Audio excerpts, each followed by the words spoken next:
அனைவருக்கும் வணக்கம். Post market report பார்க்கலாம். இன்னைக்கான லெவல்ஸ் காலையிலே ப்ரீ மார்க்கெட் அனலைஸில் எந்த ஸ்ட்ரைக் எப்படி இருந்தால் என்ன நடப்பதற்கான வாய்ப்புகள் இருக்குது அப்படிங்கிறது அப்டேட் பண்ணியிருந்தோம். அது என்ன நடந்திருக்கா இல்லையா அப்படிங்கிறத பார்க்கலாம். அதற்கு முன்னாடி நம்முடைய கிளாஸ் பற்றின ஒரு டீட்டெயில் மட்டும் சொல்லிக்கிறேன். நம்மளுடைய கிளாஸ் வந்து செப்டம்பர் 15 ஸ்டார்ட் ஆகுதுங்க. ஆப்ஷன் கிளாஸ் இண்டெக்ஸ்க்கு மட்டும் இன்ட்ராடே மட்டும்தான். ஓகேங்களா? இந்த கிளாஸ்க்கான டீட்டெயில்ஸ் ஆல்ரெடி நான் எல்லாருக்குமே மேக்ஸிமம் கேட்டவங்க எல்லாருக்கும் அனுப்பியாச்சு.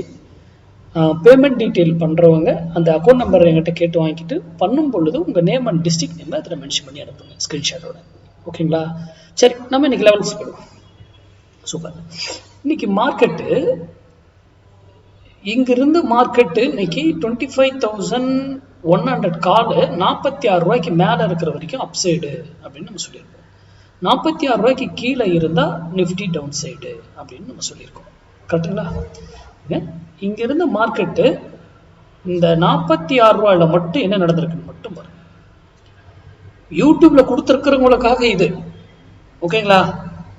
இங்கிருந்து ஏன் போச்சு அப்படிங்கிறதுக்கான விடை உங்க கையில இருக்காது. நீங்க 46 ருபீஸ்க்கு மேல இருக்கா கீழே இருக்கா, நான் வீடியோல சொல்லியிருப்பேன். கீழேயே இது இருக்கிற மாதிரி இருக்கும், ஒரே இதுல தூக்கிடுவாங்க மேல அப்படின்னு. அதே போல மேல இருக்கிற மாதிரி இருக்கும், ஒரே கல் விடுவோம். ஏன் இது நடந்தது?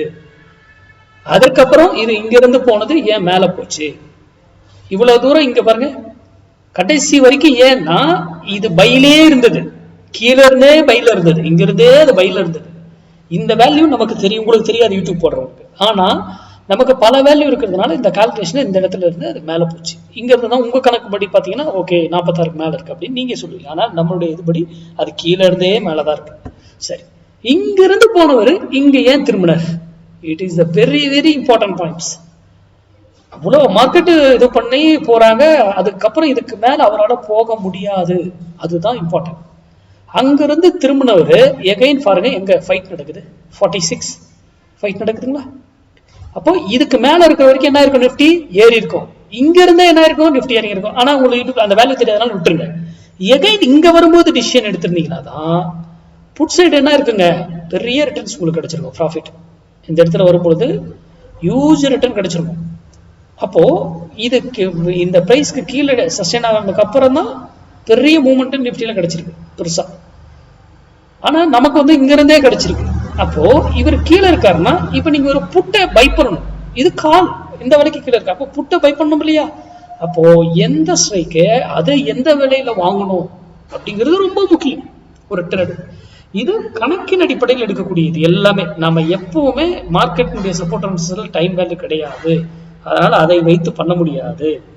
நீங்க ஆப்ஷன் பண்ணும் பொழுது ஆப்ஷன்ல டைம் வேல்யூ இருக்கு, அப்போ கால்குலேஷன்ஸ் டோட்டலி மாறும். அதனுடைய மார்க்கெட்டுடைய சப்போர்ட் வைத்தெல்லாம் தயவு செய்து வர்த்தகம் பண்ணாதீங்க. ஆப்ஷன் பையர் படிங்க, நீங்களே படிங்க. நம்ம கிளாஸ் போடுற அவசியம் எல்லாம் கிடையாது, நீங்களே தெரிஞ்சுக்கலாம் ஒன்னா படிச்சு. அதுக்கு வருட கணக்கு ஆகும், அவ்வளவுதான் விஷயம், வேற ஒன்றும் கிடையாது. டைம் கொடுத்தா அதுவே சொல்லிட போகுது மார்க்கெட். ஓகேங்களா? நாளைக்கான லெவல்ஸ் காலையில் அப்டேட் பண்றேன். நன்றி, வணக்கம், வாழ்க வளமுடன்.